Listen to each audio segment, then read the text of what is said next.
When my daughter Meredith called me out of the blue on a Tuesday afternoon and told me I shouldn't be living alone anymore, I should have heard the catch in her voice. I should have noticed how she said, "We've been talking about it," instead of "I've been thinking about it." I was 68 years old, and I'd just spent the morning restaining the back porch railing at the little house in Asheville, where her mother and I had raised her. The phone rang while I was washing brushes in the utility sink. Her husband Tobin got on the line after her, and the two of them tag-teamed me for 45 minutes about how their guest suite in Greenville had its own entrance, its own bathroom, a view of the lake, and how Meredith would sleep better at night knowing I wasn't alone in a 4-bedroom house at my age. Drop a comment below and tell me where you're watching from tonight, because what I'm about to share might be playing out in a house on your own street, and you wouldn't even know it. I want to be clear about something before I go further. I wasn't lonely. I missed Carolyn every single day. But I had my workshop, I had my garden, I had Wednesday breakfast at the diner with 2 old buddies from the volunteer fire department, and I had a routine that suited a man who'd worked 36 years as a structural welder. What I had, more than anything else, was instinct. 3.5 decades of climbing onto bridges and tank farms and refinery scaffolding teaches a man to listen to that small, cold voice in the back of his neck. When Meredith hung up the phone, that voice was already whispering. I just didn't want to hear it yet.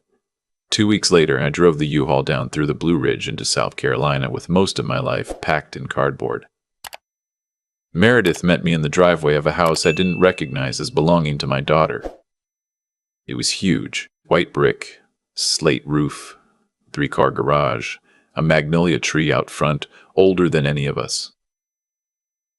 Tobin came out wiping his hands on a dish towel, all smiles, calling me, Pop the way he had since the wedding, and I remember thinking the hug he gave me was a half-second too long, the kind of hug a man gives when he's trying to convince himself of something. The guest suite was everything they promised. Private entrance off the side patio, a sitting room with a leather recliner, a bedroom that overlooked the lake, and a bathroom with a walk-in shower that was nicer than any hotel I'd ever stayed in. Meredith had stocked the little fridge with my brand of root beer. She'd hung a framed photograph of Carolyn on the wall above the dresser. My daughter, who used to fall asleep on my chest watching Walter Cronkite, was 41 years old, and she'd thought of every detail. I sat down on the edge of that strange new bed, and I cried for about 3 minutes, mostly out of relief. I told myself I'd been a fool to be suspicious. I told myself my daughter loved me. The first 10 days went by like a slow exhale. Tobin worked from home most days, something to do with commercial insurance underwriting, and Meredith ran a small interior design business out of a converted carriage house behind the main property. They had no children. They tried for years and it hadn't happened. And when Carolyn was still alive, that absence had been a quiet sorrow at every holiday dinner. Now, watching the two of them move around their big empty house, I noticed how the silence between them had a shape to it. Not anger, just a kind of careful distance, like two people sharing an elevator with something fragile between them. Meredith cooked.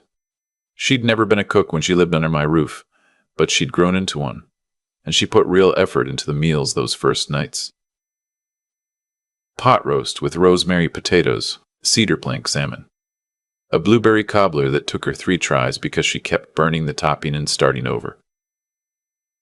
Tobin praised every plate. He praised it a little too much, in fact, and I started to notice that whenever Meredith left the kitchen for any reason, he'd take a long, slow look at her back, like he was watching a stranger. On the 11th night, I woke up around 2:30 in the morning to use the bathroom, and as I stood at the sink, I heard a sound through the heating duct. A woman's voice, muffled but unmistakable.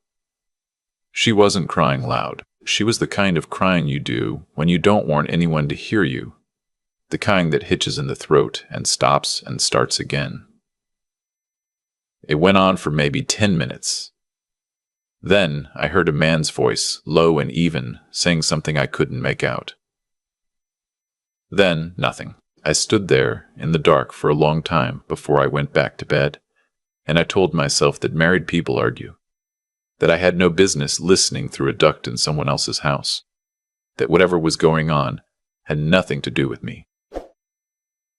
But that was a lie, and I knew it was a lie when I told it. The next morning at breakfast, Meredith was wearing a long-sleeved cotton shirt buttoned to the wrist. The temperature outside was already past 80 by 8 in the morning, and the kitchen had that thick July humidity that settles in even with the air running. She poured my coffee, and her hands were steady, and her smile was bright, and there was a faint pink mark along the side of her jaw that she tried to cover with foundation. I asked her if she'd slept all right, and she said she had. I asked her if Tobin had had to go to the office, and she said no, he was on a call upstairs. The whole exchange took maybe 90 seconds, and in those 90 seconds, I watched my daughter perform a version of herself that I had never seen before, and the small, cold voice at the back of my neck was no longer whispering. It was talking out loud. I started paying attention then, not staring, not interrogating, just watching the way you watch a deer line at the edge of a field, patient and quiet. I noticed that Meredith never opened the mail anymore. Tobin brought it in every day at 4 o'clock and took it straight to his office. I noticed that her phone was almost always face down on my counter, and that when it buzzed, she looked at it the way a rabbit looks at a hawk's shadow. I noticed that twice, when I came in from the patio unannounced, the two of them stopped talking mid-sentence, and that the silence afterward had the same shape as the silence I'd felt that first night. The thing that finally pushed me over the edge was a Sunday afternoon. We'd had a nice lunch, the three of us, and Meredith had gone upstairs to change before we drove to a garden center she wanted me to see. I was sitting in the den waiting, watching the Braves game on mute, and I heard her come down the stairs in a sundress. She walked into the den, and Tobin, who was pretending to read a magazine, looked up and looked her over the way a butcher looks at a side of beef. "Go put on the green one," he said. "That one makes your arms look heavy." He didn't say it cruel. He said it casual, the way he'd ask someone to pass the salt. Meredith said okay, and turned around and went back upstairs without a word, and I sat there on that leather sofa with the baseball game flickering, and I felt something in my chest go very still, like a clock stopping. I have spent my whole life believing that a man's character is what he does when nobody's looking. What I'd just seen was the smallest part of who Tobin really was, and it had slipped out because he'd stopped seeing me as anybody whose opinion mattered.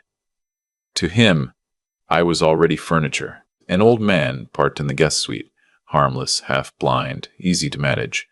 That night, I started a notebook. A little spiral-bound one I'd packed with my receipts, the kind I used to keep tally of welds. I wrote down dates. I wrote down what I'd seen and heard. I wrote down the bruise on her wrist that I noticed on Wednesday when she reached up to grab a glass from the high cabinet and her sleeve rode up. I wrote down the way Tobin had laughed when she dropped a serving spoon and said, "Jesus, Meredith, are we doing this again?" I wrote down the times the bedroom door had slammed upstairs, and the sound of something hitting a wall, and the silence that followed. I'm not a sophisticated man, but I am a methodical one, and I knew that whatever I did next, I was going to need more than my word. 3 weeks in, the pattern of the showers started. It was always between 2 and 3 in the morning, always the master bathroom on the second floor, which sat almost directly above the guest sitting room. The sound carried down through the bones of the house, that particular hiss of a high-pressure showerhead running at full force.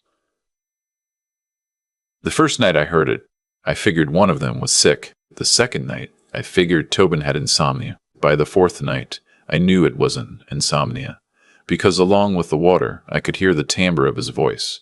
Not the words, just the bass of it, going on, and underneath it, the higher pitch of hers, sometimes pleading, sometimes silent for long stretches. The water ran for 22 minutes. I timed it. Then it shut off, and the house went quiet. And I lay in that beautiful guest bed staring at the ceiling fan with my fists clenched on top of the comforter.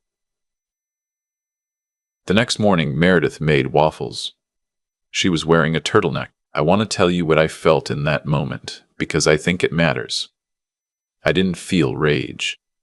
Rage would come later. What I felt was a kind of grief so deep it was almost physical.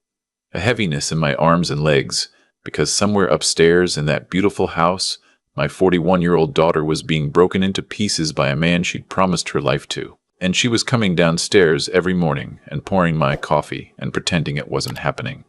And the reason she was pretending was that she had no idea anyone in the world would believe her if she told the truth. I had to make her believe that I would. But I had to be careful. I'd watched enough true crime, talked to enough cops over the years, to know that men like Tobin don't respond well to a confrontation.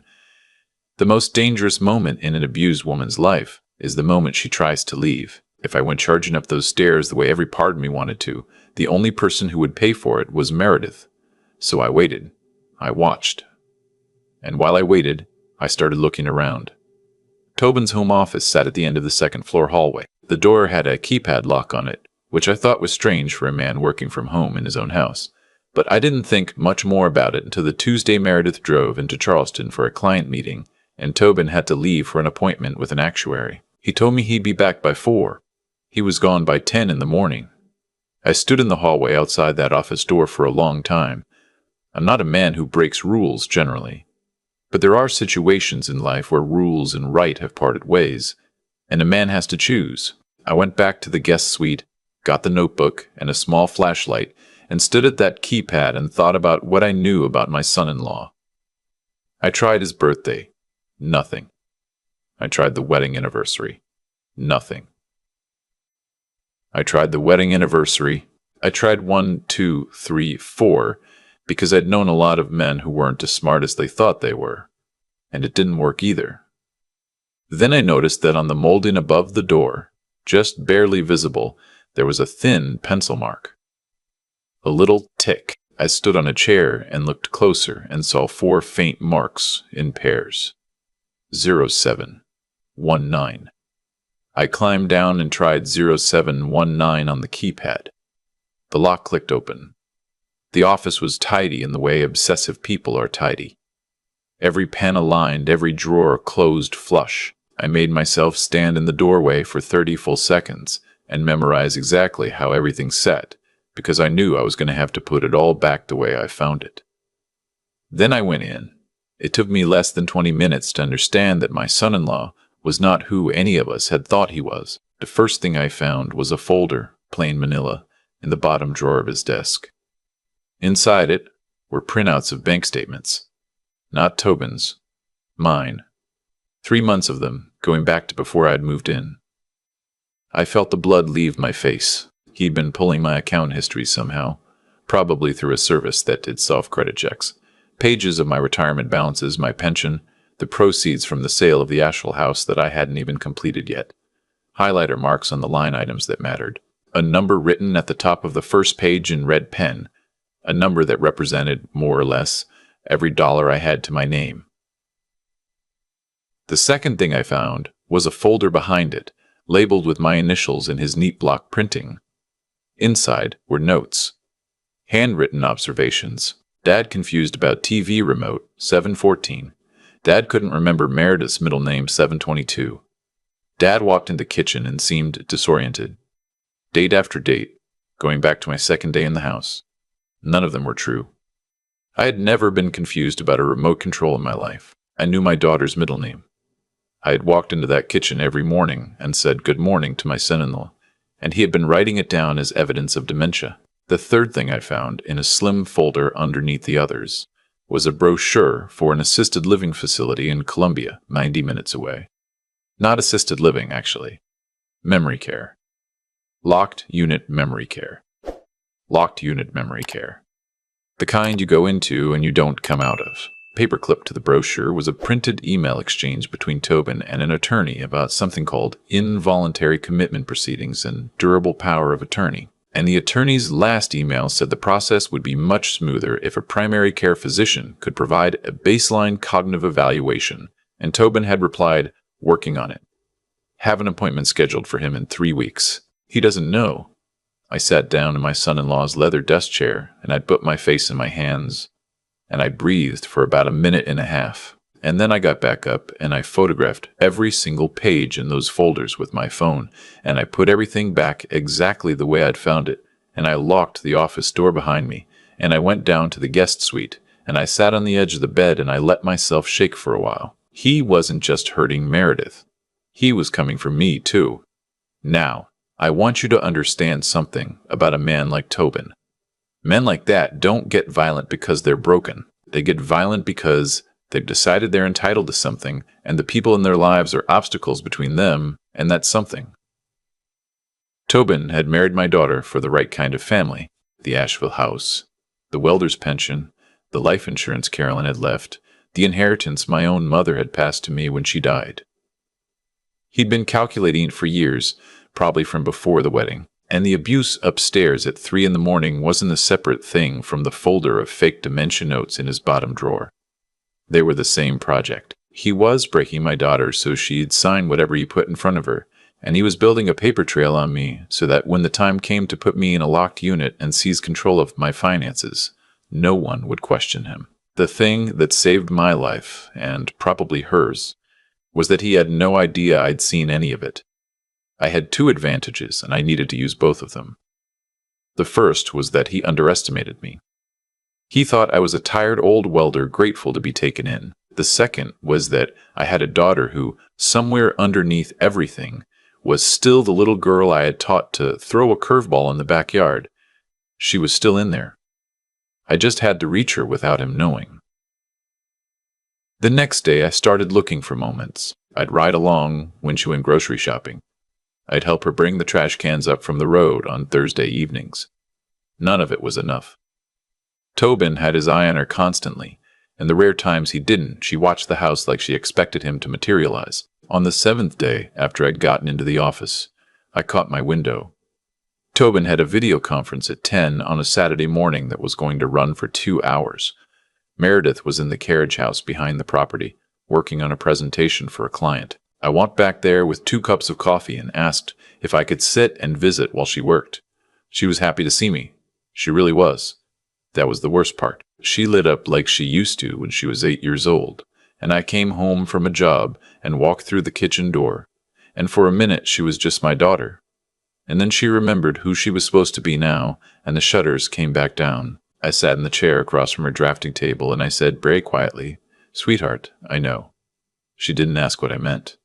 She just stopped moving. Her hand was on the mouse, and it stayed there, and she stared down at the surface of the desk, and after a long second, one tear hit the wood and made a dark spot the size of a dime. "Don't talk," I said. "Just listen to me. I'm not angry. I'm not disappointed. There's nothing you've done wrong. This is not your fault. Do you hear me? This is not your fault." She nodded once, very small. She didn't look up. "I'm not going to let him hurt you anymore," I said. "But you and I are going to do this slow, and we're going to do this slow, and we're going to do this smart. Because if we do it any other way, he's going to win. Can you do that with me?" There was a silence that I will remember on my deathbed. Then she whispered, "He has cameras." I felt the cold come back into my neck. Where? The kitchen. The den. Both hallways. My phone has something on it.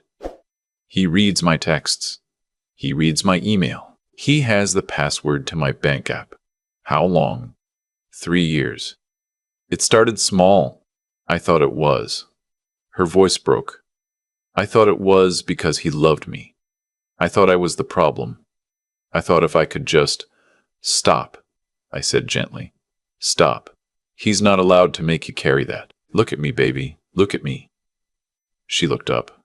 Her face was wet and her eyes were the eyes of a person who had been alone in a small dark room for a very long time. He has been planning to put me in a memory unit, I said. I found the paperwork. He's been writing fake notes about my mind. He wants the money. All of it. Yours, mine, everything. This is not a marriage. This is a setup. And we are going to dismantle it. I watched something change in her face. The fear didn't go away. But underneath it, something else woke up. The same something I'd seen the time her 9th grade civics teacher had marked her down on a paper she'd worked 2 weeks on. And she'd walked into his classroom the next morning with 3 pages of footnotes proving she was right. My daughter had a spine. He'd just spent 3 years convincing her she didn't. We made a plan, sitting at that drafting table, with the carriage house security cameras pointed at the parking pad and not at us. The first thing we needed was a phone she could use that he didn't know about. The second thing we needed was an attorney who knew domestic abuse and elder abuse, because we had both, and most lawyers know one or the other.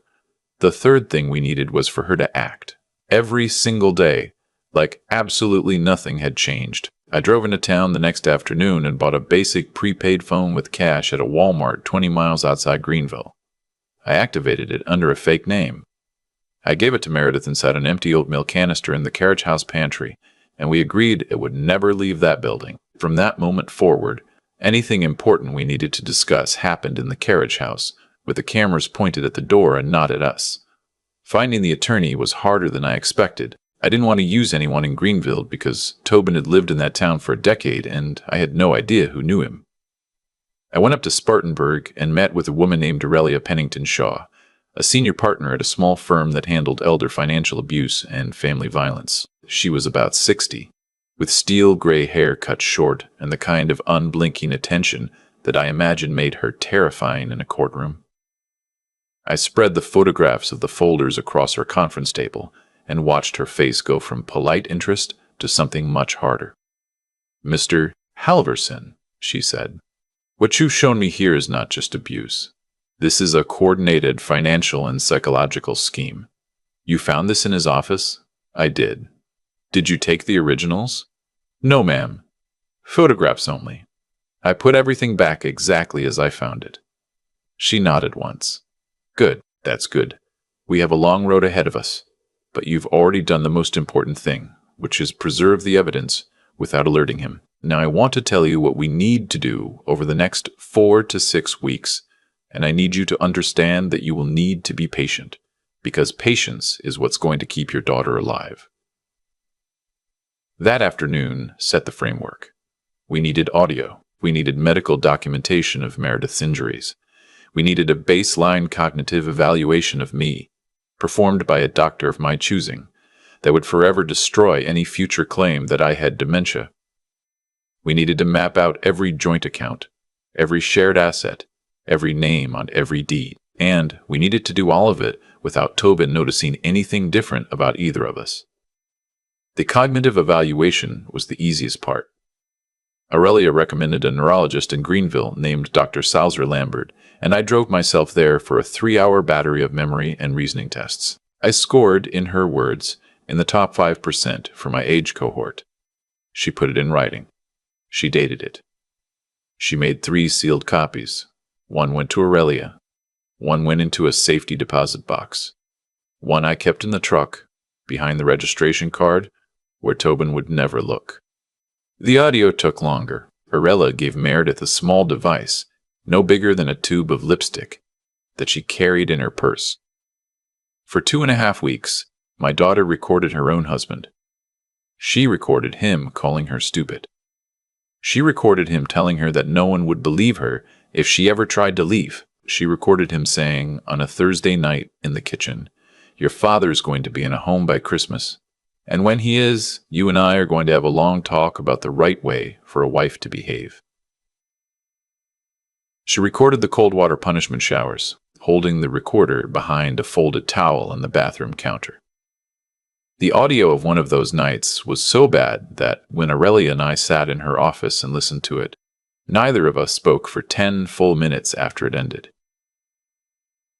The medical documentation took the most courage. There was an urgent care clinic 2 towns over where the staff had been trained in domestic violence intake, and twice over the course of 3 weeks, Meredith found a reason to drive that direction and went in. They photographed every bruise. They documented the patterns. They put her in the system as a known case, so that if she ever showed up in worse condition, anywhere in the state, the alarm bells would already be set up. While that was happening, Aurelia was quietly working the financial side. She filed the preliminary paperwork for an irrevocable trust on my assets, a structure that would make it functionally impossible for anyone to seize control of my money, even if they somehow got a court order. She put a credit freeze on every one of my accounts. She got my will rewritten, with a witness competency statement attached, leaving everything to a trust for Meredith's benefit that Tobin could never touch under any circumstances, even by inheritance through her, even in the event of her death. The hardest part of those weeks was the nights. The showers didn't stop. They got worse, in fact, because Tobin could feel something shifting in the house even if he couldn't name it. And a man like that responds to uncertainty by tightening his grip. Twice in that period, I came within an inch of going up those stairs anyway. I would lie in the guest bed with my hands shaking, listening to the sound of water and his voice and her sobs, and I would have to hold on to the headboard and remind myself that the only way out for her was the long way, and the long way was the slow one. Arella had told me, sitting in her office on the day we met, that the women who survive these situations are the women whose families do not panic. I wrote that sentence down in my notebook and I read it every night. The break in the case came from somewhere I didn't expect. Tobin had a sister. Her name was Roxanne, and she lived in Asheville, of all places, about 8 miles from the house I had just sold. Meredith and I had met her exactly once, at the wedding, and she had not come back into our lives since. Meredith had always assumed it was because of some old family rift. What I learned by accident was that Roxanne had cut Tobin off about 6 years earlier, after their elderly mother had died under circumstances Roxanne found suspicious. There had been money missing from the estate.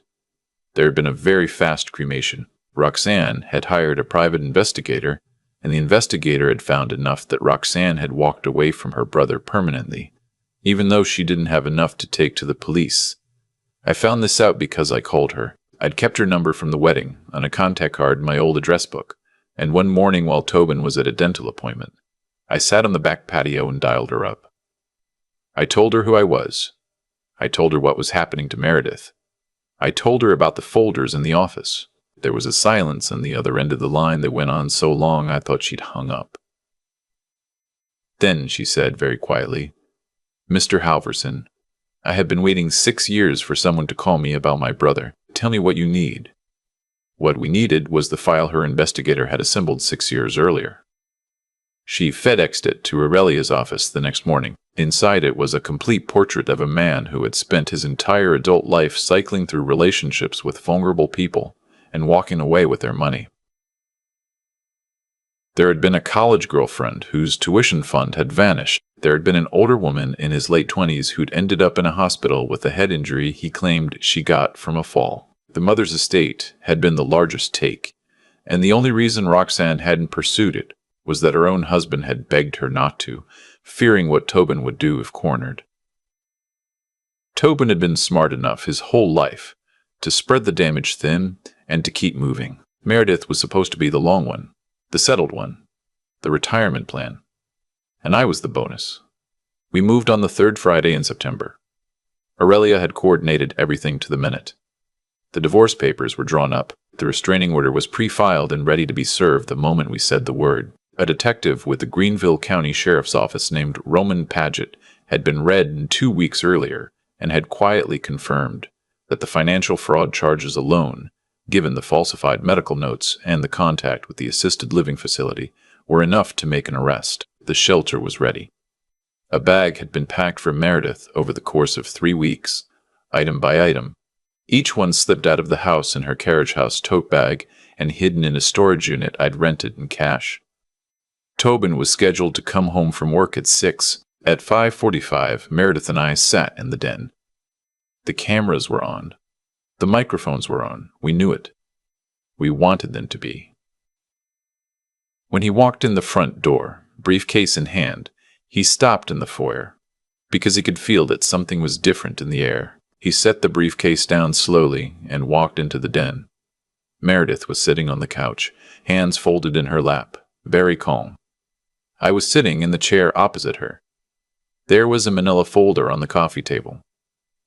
"Tobin," she said. Her voice didn't shake. "We need to talk." He looked at her. He looked at me. He looked at the folder. "What is this?" he said. "This is a divorce filing," she said, "and a restraining order. They will be served on you in approximately 45 seconds when the deputy who is currently parked at the end of the driveway comes up to the door." His face didn't change at first. That was the thing about him. He had a stillness when he was deciding what mask to put on. I had seen it across the dinner table for weeks, and I was watching it now in real time. He chose rage. I'd expected him to. He came across that den at her like a thrown weight, and I came up out of my chair to put my body between them, and the doorbell rang, and the deputy walked in with 2 uniformed officers behind him, and Tobin froze about 4 feet from where my daughter was sitting. His hand was up. The officers had already cleared the threshold. There were a lot of voices and a lot of movement. And the next thing I remember clearly was watching them put cuffs on him in his own foyer, with the magnolia tree visible through the open front door behind him, and Meredith standing very still in the center of the den with her hands at her sides. He looked at me as they walked him out. Just looked. He didn't say anything. He had that same stillness, like a man cataloging faces to come back to later. I held his eyes until the deputy turned him toward the cruiser. And then I walked to my daughter, and I put my arms around her, and for the first time in 3 years she let herself cry, the way a human being cries when she finally believes she's safe. The case took 11 months to work through the system. The audio recordings, the medical documentation, the falsified dementia notes, the assisted living correspondence, Roxanne's investigator's file, the financial statements he'd pulled on me, all of it went into the prosecution's package. His attorney tried twice to plead it down. The district attorney refused both times. When it finally went in front of a judge, Tobin was sentenced to 14 years in state prison on a stack of charges that included aggravated domestic violence, attempted financial exploitation of a vulnerable adult, fraud, and conspiracy. The judge, a woman in her 60s with reading glasses and a voice like a dropped anvil, looked over the top of those glasses at Tobin and said that in 26 years on the bench, she had rarely seen a more cold and calculated betrayal of trust. She made the restraining orders permanent. She ordered full financial restitution to me and to Meredith, and she ordered that any contact with either of us, ever, by any means, would result in immediate revocation of any future parole. Meredith and I bought a small place on the other side of the lake about 6 months after the trial. 2 bedrooms, a screened porch, a patch of grass big enough for a vegetable garden. She runs her design business out of the spare room. I have a workshop and a detached garage where I'm building her a hope chest out of red oak, because she started seeing a man who, the 3rd time I met him, helped me move a sheet of plywood without being asked, and looked my daughter in the eye when she spoke. We'll see. I'm cautiously optimistic. I'm also, finally, sleeping through the night. I want to say something to whoever is watching this. If you're an older parent and one of your kids has invited you in, I'm not telling you to be paranoid. I'm telling you to be awake. Watch how your son or daughter is treated by the person they married. Watch what happens to a room when one of them walks in. Watch the wrists and the necks and the long sleeves in summer. Watch the mail. Watch the locks on doors that didn't used to be locked. Most of all, watch your own gut, because that voice in the back of your neck didn't get put there by accident. It was built over a whole lifetime of paying attention, and it is almost always right. I lost a son-in-law I never really had. I almost lost a daughter I have always loved more than my own life. The Lord saw fit to put me in that guest suite at exactly the right moment, and I don't believe in coincidences when it comes to the lives of the people we love. If something in your house tonight feels wrong, it probably is. Trust it. Plan carefully. Find the right help. And remember that a man with 68 years on his back is not weaker than a man of 40. He's been training his whole life for the fight that finally finds him. If this story reached you, share it with somebody who needs to hear it. Drop a comment and tell me where you're watching from, and tell me what you noticed in your own family that you almost talked yourself out of. Subscribe so the next story finds you. And take care of the people in your house. Sometimes the most dangerous thing in the world is the man who's already inside the front door. Looking back on those weeks in that big white brick house, I keep coming back to one simple idea. Nothing that happened to my daughter happened by accident. Tobin didn't wake up one morning and decide to become the man he was. He'd been building that man for decades, one small entitlement at a time, one rationalization at a time, until the day he met Meredith and saw a soft place to land. And nothing that saved her happened by accident either. Every step that pulled her out of that house was the consequence of a decision somebody made on purpose. Roxanne deciding, 6 years earlier, to keep that investigator's file even when her own husband begged her to throw it away. Aurelia deciding, 26 years into her career, that she still had the patience to handle one more case, the slow and right way. Meredith, in a back room of a carriage house, deciding to whisper one true sentence about cameras to her father. The world we end up in is the world we keep choosing, in moments most people never even notice they're inside of. That's the part I want a younger person to hear. Character is not a feeling, it's a habit. When I sat in Tobin's leather desk chair with photographs of falsified medical notes on my phone, I wasn't brave in that moment because I'd had some flash of courage. I was steady because I'd spent 40 years on scaffolding, learning that panic gets a man killed, and I'd spent 68 years learning that a quiet decision made early is worth more than a loud decision made late. Whatever you build into yourself in your 20s and 30s is the only thing you'll have to draw on when life puts a real test in front of you in your 60s. The other thing I want to say is about the difference between intelligence and wisdom. Tobin was clever. He was, in his own narrow way, very smart. But cleverness pointed at the wrong end is the most expensive thing a person can own because it takes them deeper and deeper into a place they can't come back from. Wisdom is something else. Wisdom is what tells you that the sound of your daughter crying through a vent at 2 a.m. is more important than the comfortable bed you're lying in, and that you do not get to pretend you didn't hear it. Wisdom is what made Meredith record what was happening to her, even though every part of her wanted to forget. Wisdom is choosing the harder right when the easier wrong is already laid out for you with the lights on. And finally, this. Endurance is not a glamorous virtue. It's quiet.